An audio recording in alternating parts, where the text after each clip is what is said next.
Oh, oh man. Whew. I just finished running 10 miles, man. Why did you run 10 miles? Because the Giants didn't score 5 runs 3 times. They only scored 1 run, so that's 4 miles, and then they scored 0, so that was 5 miles, and then today they got close, but they added the extra mile because they just wanted us to be more fit. So that's what I'm doing. I'm doing my part, man. We all gotta do our part. That's what we landed on? What do you mean? That's what we landed on? Well, What do you mean? What do you mean? What do you mean? I'm just growing out my beard. That's what you thought we landed on? Why wouldn't we land on that one? That was the easiest one. I don't know. You decided to run 10 miles? That was the one that you decided was the best option? We went through 20 options, Ben. I don't know what I was thinking. I guess I just figured it was the hardest one. I got to tell you, too, I'm not going to go find a job. That's definitely not happening. Well, I noticed you didn't pick that one. Oh, please. Nobody was going to give me an interview anyway. Oh, gosh. Does that mean Bob can't talk? Maybe. Maybe he's doing his part. I need a new gig. Somebody call my agent. Oh, you did decide to show up. And you are talking. Don't worry, Bob. We're not running the 10 miles. We're just growing our beards, apparently, which I see you've already got that under control. Anyway, Bob, maybe you should play the music.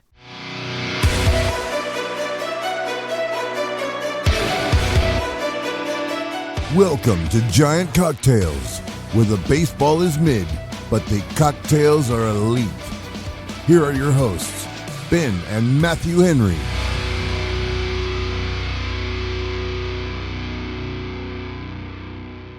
Welcome to episode 297 of Giant Cocktails, where the baseball is mid.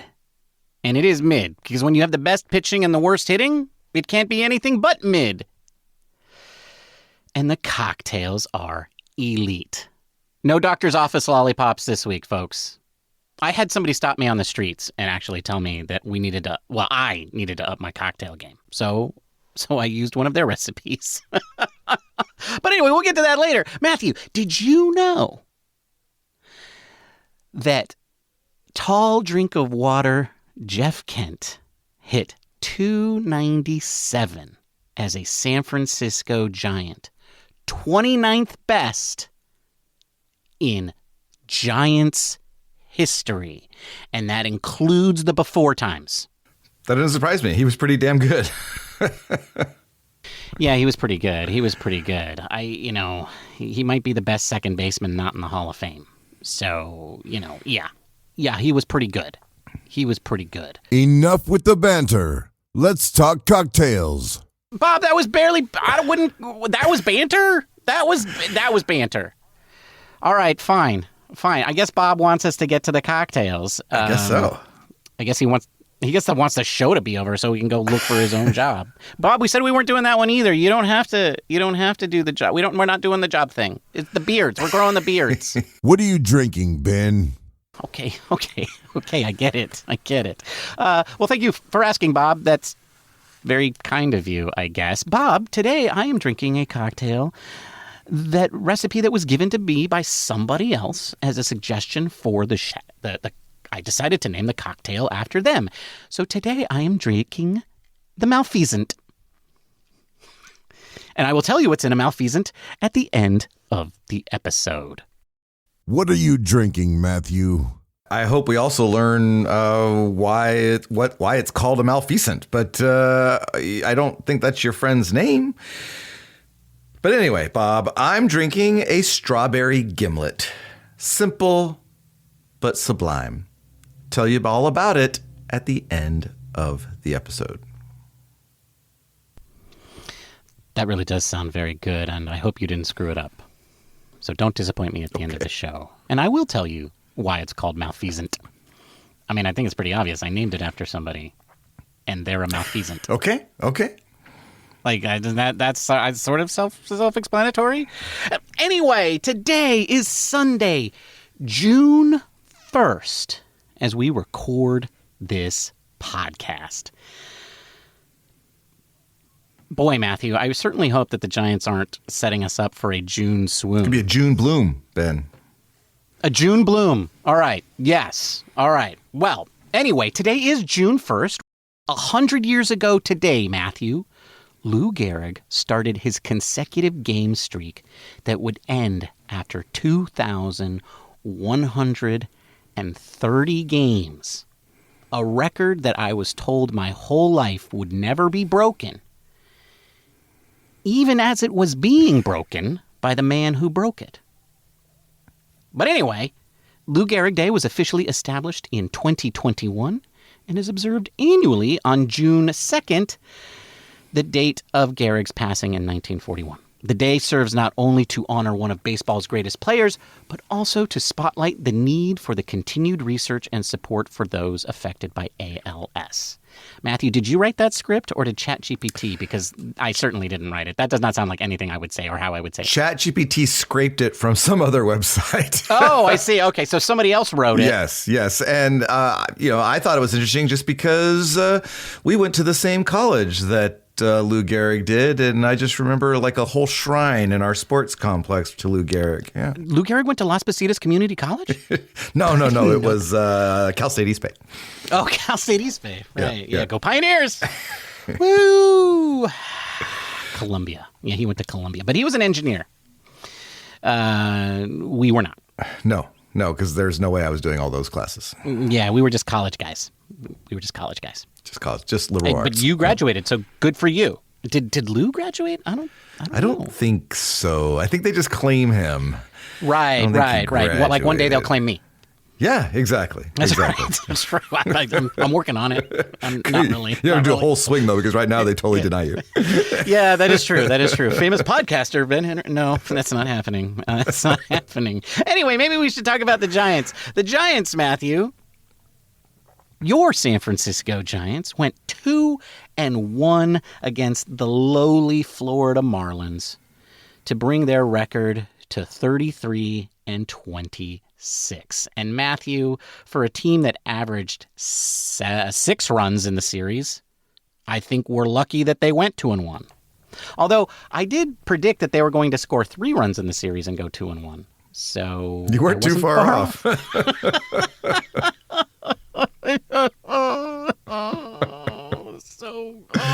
Usually you like being right, but not in this case. Oh man, I usually do like being right, but this was. You know what? Honestly, I was just happy they won on Friday. So I was feeling pretty good about that. But we're going to talk about the Marlins series, and then we're going to move on to a more serious subject matter. We're going to talk about the first base situation, and specifically the fact that there's been a lot of chatter. There's been a lot of chatter out there in the Giants media space about first base. It sounds like people believe something's about to happen. So we're going to talk about that and all of the possibilities that it could be, and conjecture as to who will be primarily playing first base for the rest of the season. But before we get to all of that, Matthew, I want to cover a couple of tidbits. The first one is, well, I'm going to let you take this one because I think this is your itch to scratch. Well, tidbits can be positive or negative, I guess. And this one isn't great, but it is one of those ones that makes you just kind of smack your head, right? The Giants went 13-14 in May while leading the majors in ERA with a 2.64 ERA. So they had a losing record while being the best pitching staff in the majors for the entire month of May, Ben, for the entire month, not like 10 days, not 2 weeks, the entire month of May. Yes. And that's why Bob says they're mid. I mean, it doesn't get more mid than this. 13-14. It's not quite homeostasis. Not quite. It's one game better. Not quite. It's one game better. But mid sounds like it's too good for that stat. Why? They were the best in pitching, and I think they were I don't even think they were the worst in hitting. They were like the fourth worst, or maybe even better than that, because they weren't so awful in the first half of May. They have fallen off a cliff in the second half of May. But, if you're the best at pitching and you're the worst at hitting, doesn't that make you mid? That makes you mid. I get it. It's not the kind of way you want it to be. Mid just feels like what we've seen for the past 2-3 years, where they're mid on both sides of the ball. Here, I guess. Well, see, and that's the problem. I think we want more, so mid just seems really bad. Well, it's frustrating because we see one side of the team performing at an excellent level, and we see the other side of the team not performing. and we're like, if they could even just be if the offense could be mid, Ben, then we'd be good. We'd be very good. They don't even have to be mid, Matthew. They just have to be not the worst. If the offense was just bad and not atrociously bad, this team would have a positive record in May. I think that's what you're saying. And yeah, that is frustrating. That is frustrating. And that must be why the Giants have descended so deeply in the standings and are now out of a playoff spot and have no chance of getting one back. Why are you looking at me? Are you sure about that? Why? What you think? No, that's not right. That's not right. I don't. Okay, think well, that's right. let me go look at the standings and let me just double check. Okay, wait. There must be something wrong with my cache here or something. Let me F5 this. Okay. No. Wait, this is right? Is this right? The Giants are in a wild card spot. Matthew, when they left Detroit, they were not in a wild card spot. Well, they won 2 out of 3, Ben, and now they are. Wow. You know what this tells me? That the rest of the league has been mid, too? The rest of the league has been awful. The rest of the league has just been miserable. Although, you know what is upsetting? I see that the Mets are up here, and they've been 8-2 for their last 10. And they have been really bad at offense, too. So they've been finding a way to get it done. Well, but anyway, the point is, Matthew, is that as we have been suffering, everyone's been suffering around us. The only team on a hot streak right now are the Cubs, the Mets, and the Brewers. Everybody else has just been as mediocre as the Giants. Yes, the Padres are a game ahead of us, but the Giants are tied for the third wild card spot with the Cardinals, who were super hot but have cooled off. And they're a game and a half in front of the Brewers. And they're both 4.5 games ahead of the Reds, which is the next team in the wild card standings. If these are the way the standings are on September 1st, Matthew, I will be ecstatic. I will be like, let's go. I'll be like, yeah, call up Bryce Eldridge for his cup of coffee and he's going to lead the charge. Yes. This is,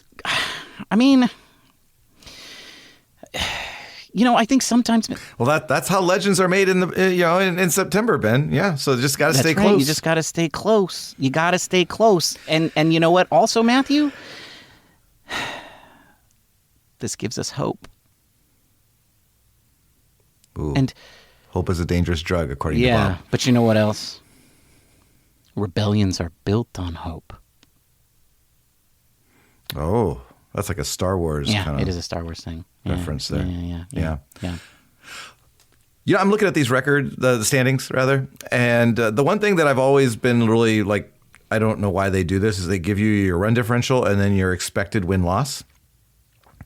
And the Giants are actually underperforming their expected win-loss, while the teams ahead of them are overperforming their expected win-loss. You're like, oh, great. So now we're not only mid, but we're unlucky too. Well, no, that's because of that Chicago game.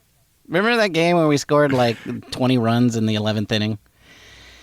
That gave us. Yeah, you think that boosted it up? That gave us what? Our run differential is 42 instead of 30. 39, sorry, not 42, 31, excuse me. Yeah. I mean, that's why that stuff happens. But yeah, I mean, that's kind of funny. That means we haven't adequately used the runs that we've been given. Well, there's I a mean, shocker. yeah, you know whose fault that is? The pitching staffs. Yeah. So frankly, the reason that the Giants aren't tied with the Padres is because of our pitchers, not our hitters.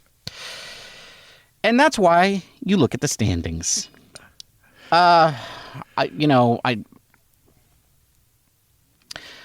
point is, Matthew, that there's still a long way to go in this season. And as frustrating as this team has been, even if the offense continues to be lackluster, this is going to be a competitive team for the rest of the season. And we're going to be in sniping distance of a playoff spot, I think, into September. And, just because it's torturous doesn't mean we won't love it after it's over. It's like a deep tissue massage is really what this is, Matthew. Oh, yeah. Okay. I like that analogy. Yeah, all right. There's a lot of pain for some That's right. at the end. That's I right. like it. All right. We should talk about the Marlins series now. As we said, the Giants went 2-1 in this series, scoring a total of 6 runs, including 2 runs in the first 2 games. Matthew, did you know that the Giants in those 2 games scored 2 runs on 19 hits? I mean, you throw out numbers like that, and it's just like someone's f***ing with us, you know? Someone is f***ing with us. The baseball gods are just let's see them.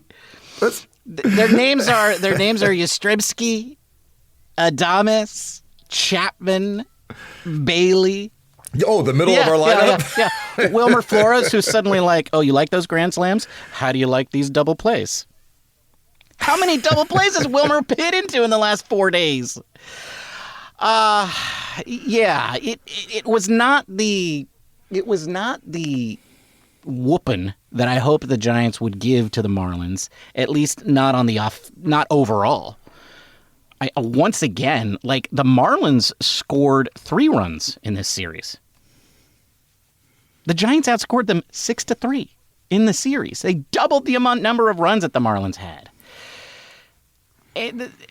Well, and I got to feel like Marlins fans must be pulling out their hair too, because today they had all sorts of opportunities to score runs. Hey, at least that's the way it goes. That's the way it goes. And we got our one opportunity, and we took advantage of it, which was remarkable, because especially since it was Luis Matos. Although Matos has 4 home runs now.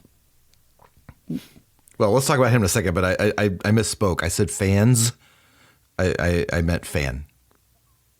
Because there was only 10,000 fans there, and it seemed like 9,000 of them were Giants fans. Probably true. It's probably true. All right. Well, let's talk about the starters before we dive into all of the other things. So on Friday. Well, that's the only thing we're talking about. Yeah, let's talk about them. It's not the only thing. On Friday, Kyle Harrison had what is allegedly his last start before he goes back to the bullpen. Because future Hall of Famers. Because Verlander's going to be fine, right? The nerve is healed, Ben. Yeah, it's all good. It's all good. It's all good. The curse has been lifted. Robbie Ray's just going to lift the curse now. No, I don't think that's going to happen. And unfortunately, I think that's going to be to the Giants' detriment. Kyle looked really, really good. He went... Well, 5 innings and no runs on 1 hit is yes, he did walk 3, but it was pretty good. And he dominated a lineup of young hitters who, he's young too, so it's nice to see that. It's nice to see him come out and absolutely dominate.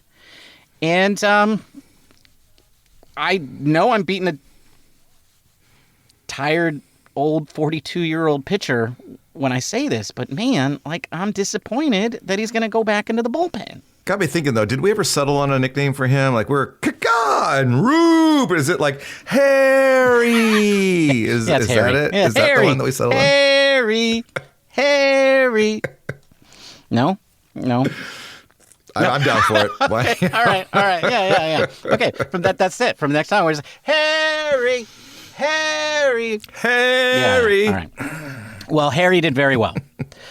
And then things were looking up, Matthew, because we were setting up the sweep. Because it was Robbie Ray win day. It was. And he pitched like it. And he kept going, and I'm like, oh, yeah, the Giants are going to scrape out a hit or a run here soon, and then it'll be the win. And no, it was not. I'm going to make a confession to you, Matthew. Okay. I did not watch the end of this game. Why not? Because I rage quit. I rage quit this game. Okay, that's fair. I don't blame you for that. When Matt Chapman got thrown out at second base because he was like, "Oh, I should have gone, but I didn't," and so he hesitated, and then he decided, "But I should have, so I'm going to." Folks, that's not how you do it. That's not how you do it. You know when you're driving on the road and you realize that your exit's over there, and you're like, "You've missed it." Yeah, you go down to the next exit and do a U-turn. You go down to the next exit because you missed it, and if you try to fix it, you're going to kill somebody. Yeah, that's what I felt like Matt Chapman did to me. When he missed his exit, and then he went for it anyway, and he got thrown out at second, and I was like, enough of this crap, and I went and I started writing software for my own enjoyment. Sounds like a blast. Hey. Okay, yeah, it's pretty nerdy, it's pretty lame, but you know what? It was more fun than that. It was more fun than watching that.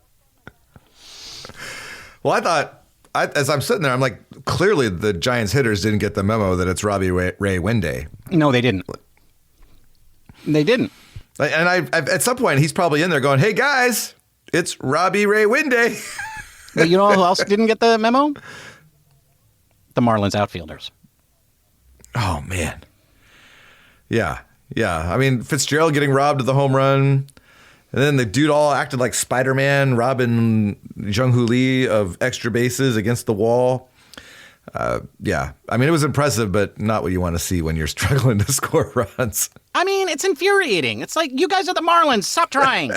I mean, can you not look what the Rockies are doing? You know, just do what they're doing.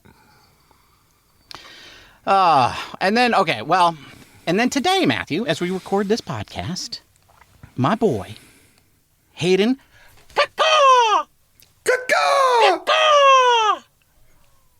birdsong. You know, he came in, was looking real good. I mean, I'm not saying he didn't pitch a good game. He only gave up 5 hits. The problem is he gave up 3 of those hits to the same guy, which actually isn't a problem because he's only up once every 9 batters, right? Well, he gave 3 hits in a row at the end there. That was the other part of it, because the 2 guys hitting right after that guy got hits to chase him, and then which led to the one run that he gave up, and kind of. But you know, I mean, that's quibbling. He pitched great. 5 strikeouts, 5 hits, no walks, right? And I think that has been one of the concerns I think that you have with any of these young pitchers is control and consistency, and that has not been a problem at all. He lowered his ERA to 2.37, looked great. It would have been nice if he could have gone 6 innings, because it did make some weirdness happen in the bullpen. But you know, I think overall he did very, very well.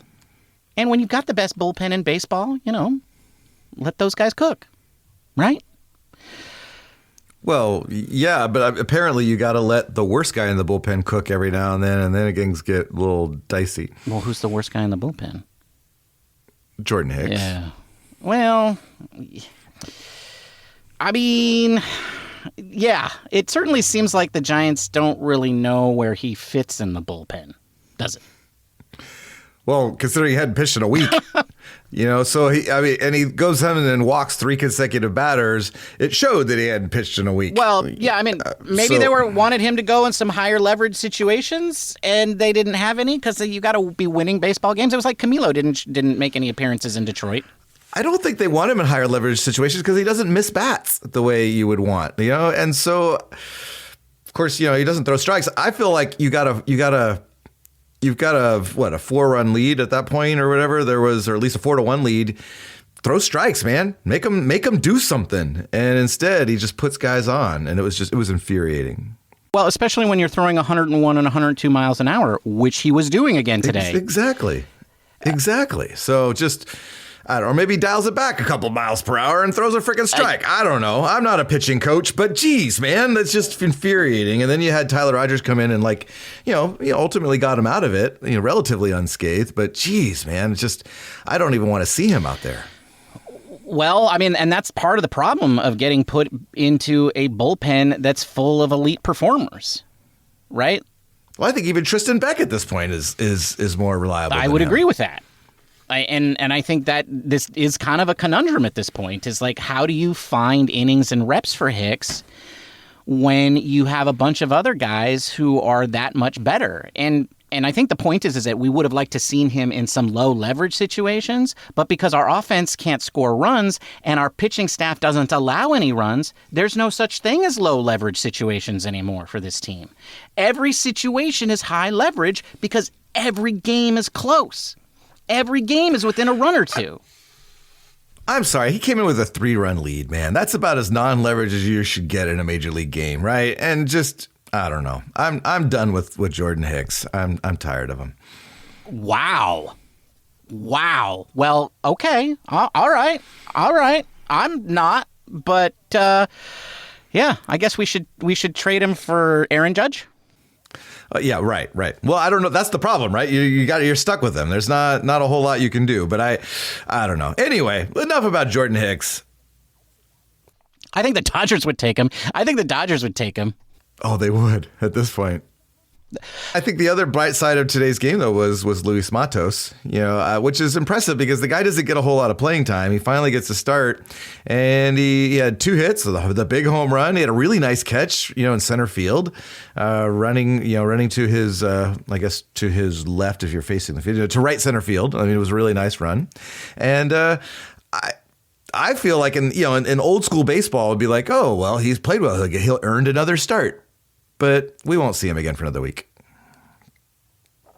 Well, maybe, but I don't know. I think I'm going to pull the same, what you just did on Jordan Hicks. Like, the guy's had a lot of opportunities. But in an offense that's struggling so much, wouldn't you want to see maybe if he gives you a little jolt, maybe sit Yaz for a game or two? He's had a lot of opportunities. And it's not like he's been, you say he hasn't played. He has played recently, Matthew, and it hasn't been good. I mean, he ran into one today. No, I just think if a guy shows you that he's in a groove, or, baseball's like a streaky game, and you'd want to see what he could do the next game. But he probably won't start tomorrow. So well, in Dusty Baker's days, yes, he'd be starting in the next game. But these aren't those days anymore. Before we move on to our second topic of the day, I do want to talk about, well, you said that the starters were the only guys who did anything good. And we both know that the Giants' offense is absent, right? And I think a lot of people, if you ask them, you'd say, do the Giants have any superstars? They'd say, no, they don't. And my response to that is, posh. The Giants are stacked with superstars. The Giants have some of the most elite and best baseball players in all of Major League Baseball. The problem is, people don't like the fact that their names are Randy Rodriguez, Eric Miller, Tyler Rogers, and my boy, Camilo Doval. Those are the rock stars of this team. Everybody else should be carrying their stuff. Like Willie Adames, Matt Chapman, they should be like, oh, Mr. Rogers, what do you need? Oh, Randy, can I get that for you? That's what they should be doing. Because the superstars on this team are the bullpen, and the king has his rightful spot back on the throne. And what did he do when his mama was there watching him for the first time in Major League Baseball? He got two four-out saves. Yeah. My boy. Well, I'm glad you mentioned him because I was thinking about that today. He just seems like a different pitcher this year. And mature, I think, is the word that comes to mind to me. Like I feel comfortable with him coming in with runners on base now.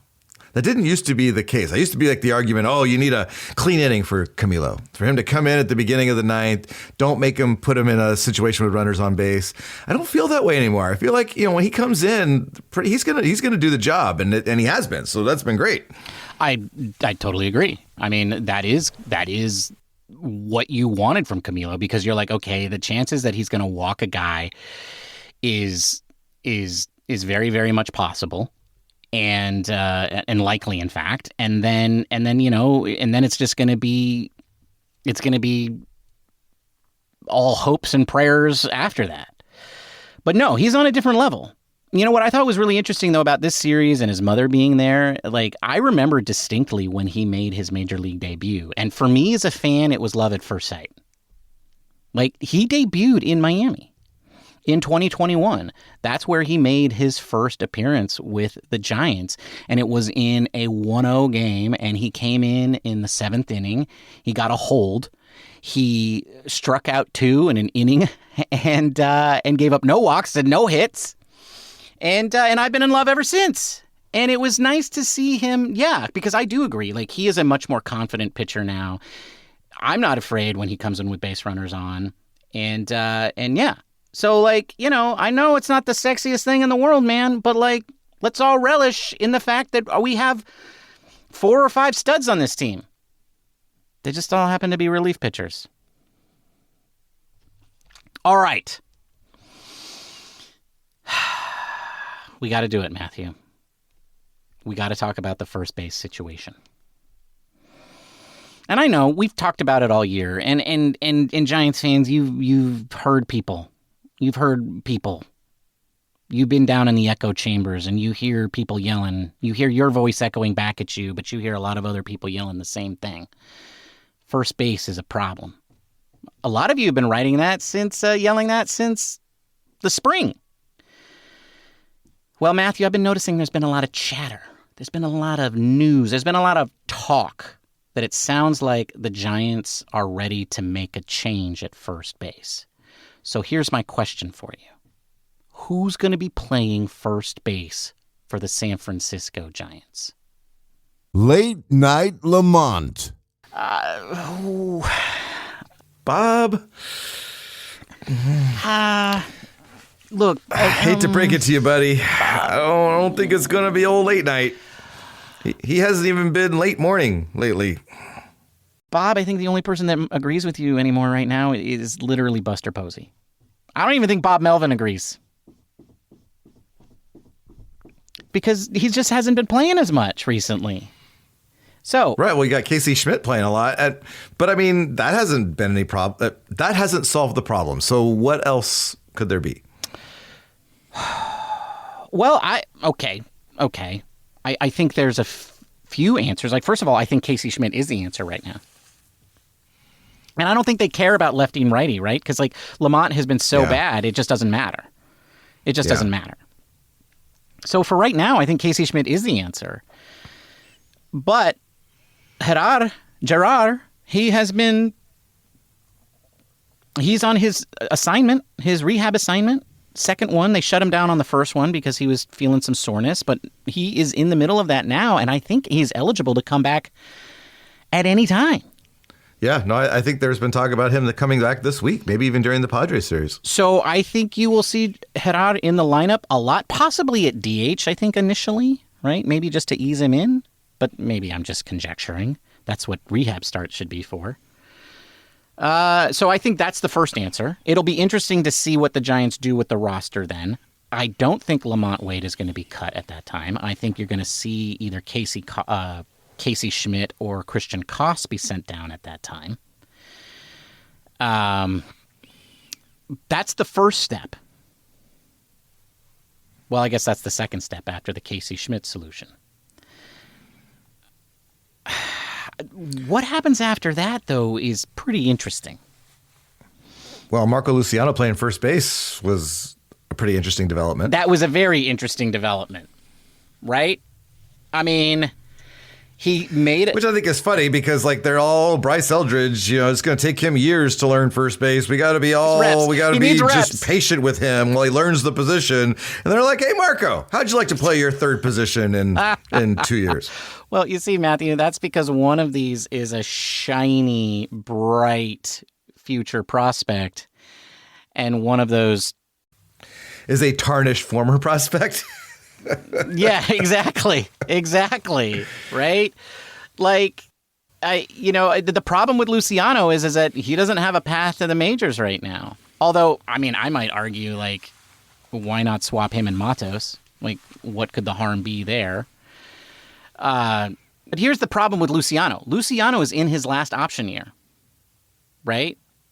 And that means that next year he'll be on the 40-man. He will technically be on the 26-man roster in spring. And then when it comes time to actually set that roster, if they don't want him on the major league roster, they will not be able to option him down. So they will have to DFA him or keep him on the 26-man roster next year. And we've seen that the last 2 years with like David Villar getting DFA'd and then Joey Bart getting kept. Those things happen. Yeah, and that's the situation that both Matos and Luciano will be in next year. So I would argue that Luciano playing first base is only so that maybe they could like broaden his trade interests. I think if he has another position that he could play, maybe that helps them unload him to someone. I don't see how that helps increase his value. Like, he just started playing first base. They're going to have to trade him now. Right? They're not going to, like... Oh, before July 31st, yeah. I mean, yeah, like, he's not going to have trade value in the spring, right? A lot of people will say that, maybe he can be traded. He can be traded because he's got to be DFA'd. Those guys have zero trade value. And again... everyone's just going to wait for you to They're just going to wait. Yeah, exactly. They're just going to wait for you to DFA the guy. Okay, so Luciano is not tradable after the deadline. So it has to be before then. And I just don't think they're going to say, he's played 2 games at first base professionally. Yeah, then now he's a first baseman. I just don't think that that's going to increase his trade value significantly. And I think his trade value right now is very low. Like, I don't think Luciano is worth much to anybody. So like, I just don't like. If Farhan would have flipped him though. Farhan would have flipped him for for a Pepsi machine and a reliever who throws with his left hand underhand. Yeah, and who would then come in and spend 6 years in the Giants bullpen. Yes, he would have, because that was what he was good at. He was good at fixing his mistakes, But I mean, the point is with Luciano, like I think this is just. I think, one, it's like, what do you do if both Wade and Flores got hurt? Like, right now. What would you do? Brandon Belt. Brandon Belt. The captain, Brandon Belt. Whoa, everybody settle down. Settle right, down. Bob. No, That's come right, on. Bob. Yes. Settle down. No, we're going off the rails here. Forget that guy in Double A, man. The captain is that's back. where I was going with this. This was all a setup for that. I don't want it to Brandon Belt. No, the answer is Bryce Eldridge. That's the answer. Well, it kind of has to be because there aren't any other options. Oh, man. I honestly don't believe that Eldridge is going to get called up anytime before September. I don't. Because I'm getting a sense of how Buster works, and it's just that's the way it's going to be. Like, well, the trade deadline also could help solve some of this, right? Maybe they flip one of our pitching depth or something for first baseman on an expiring contract or something like that. Maybe there's something that will come about where we're not seeing within the organization path. Well, I mean, there is very little within the organization path that is I think going to make a significant change. I think Luciano, like the reason he is being given the opportunity is just because it gives them more options in case people get hurt, or they do decide we do need to take a flyer on him because he does have the options running out. Like, that's why you give him the first base experience. I think the trade deadline is the most obvious answer, but like, it's too early for them to make a significant trade unless they were to overpay. And I think right now, most people are going to be saying like, sure, we'll take Carson Whisenhunt. Yeah, right. I think that's the asking price right now, and that's too high. It's just too high. right? Because like Justin Verlander's not going to be here next year. Right? Right. Like we won't Yeah. have the Jordan Hicks problem anymore because that will have passed. Like I think he's got another year on the contract, but it'll be a different situation. So Yeah. we can have like the rotation now will be more loose. Well, you still got a Roop, Birdsong, and Harrison. Right, and So Webb and you- Wisenhunt. And that's your starting No, and front. Robbie Ray, who's still got that's another right. year He's got another on his year. contract. But then you need a guy to be there in case any of those guys get hurt, right? You need that depth. Yeah. And so I don't Yeah. want to see them move Wisenhunt for a rental first baseman like Reese Hoskins. And I think honestly that's what they would have to do. That's going to be the asking price right now. Like they're not going to take Luciano and Wade Jr. Right? For all of you guys thinking that that's what the deal could be made to trade those guys for a first baseman who's actually going to make a difference, like, that's fantasy land. Like it's going to take a major prospect to get what the Giants want as a rental, and that's just not worth it. But as we get closer to the deadline, I think that will change. But all of that's irrelevant because the answer should be the Eldritch Knight. This should be. It should be. And it would be a welcome change. I think most fans would just love to see it, but we'll have to see, Ben. I guess we'll have to see. Yeah, I think they're just too afraid of bringing him up too young.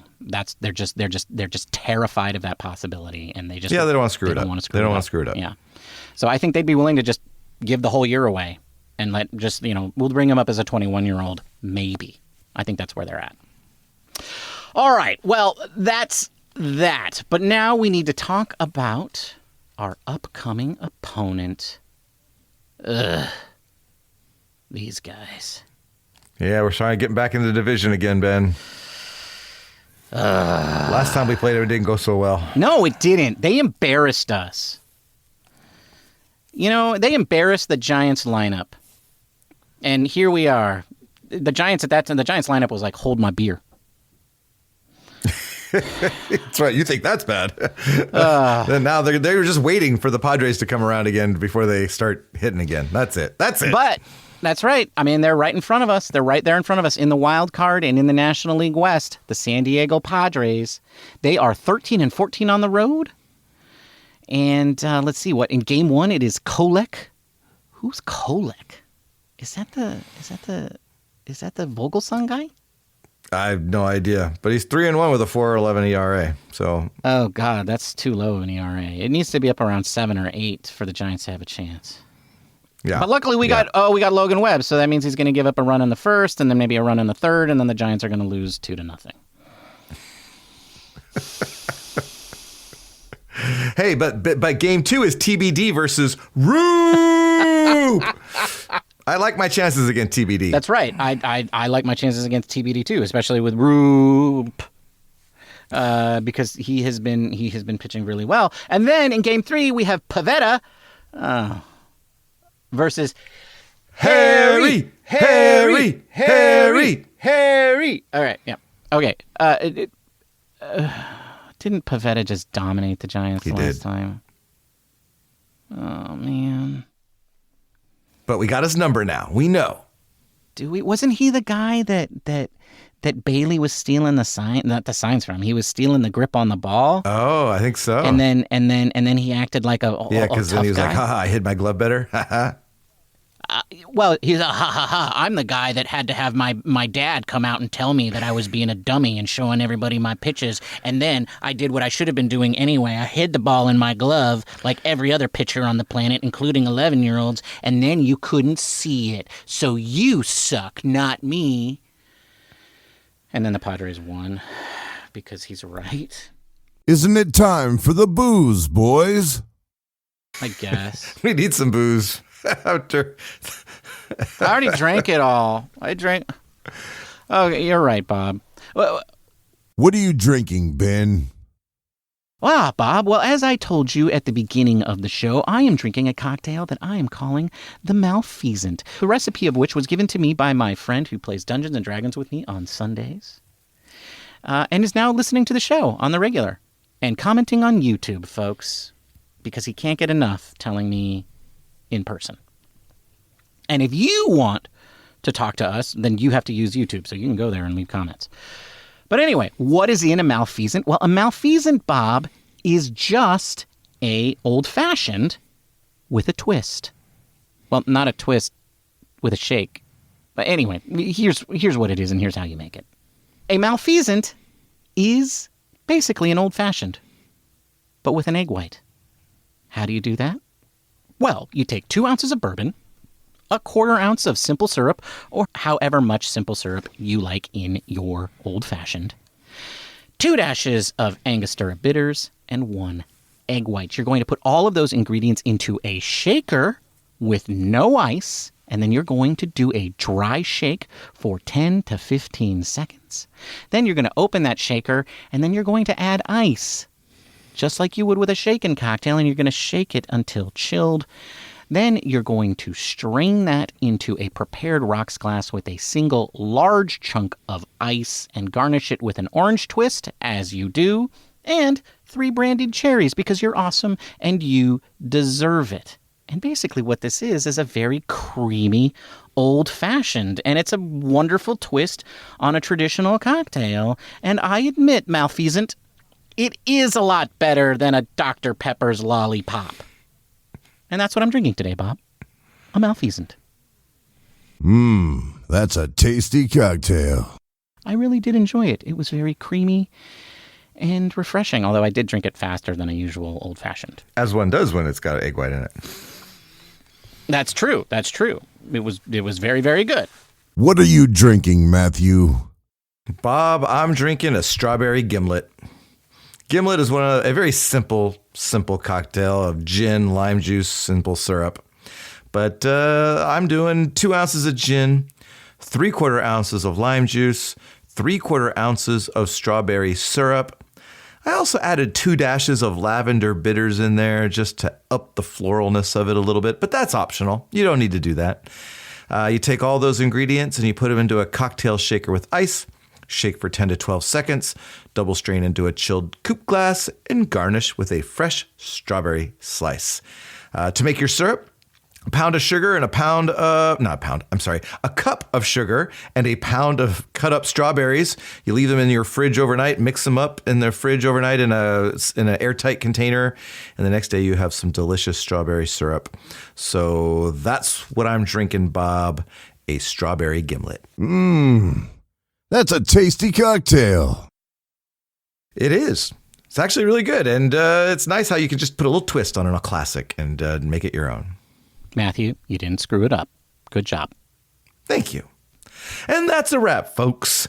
Thank you for joining us. We will be back on Thursday. If you can't wait that long to get your fix, feel free to reach out to us on the social medias while we go by the username @GiantCocktails. That includes YouTube, where you can comment, like, and subscribe. While you're at it, be sure to leave us a positive review at your podcasting platform of choice, such as Apple Podcasts or Spotify. It really does help the show grow.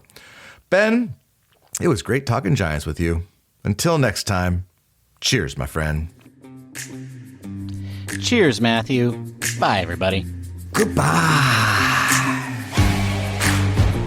Thank you for listening to the Giant Cocktails Podcast.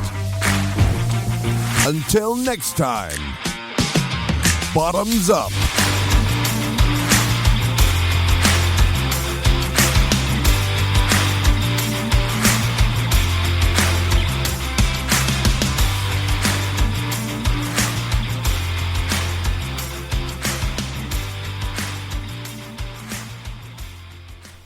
I like that. You are all like, where we go by the insert username here.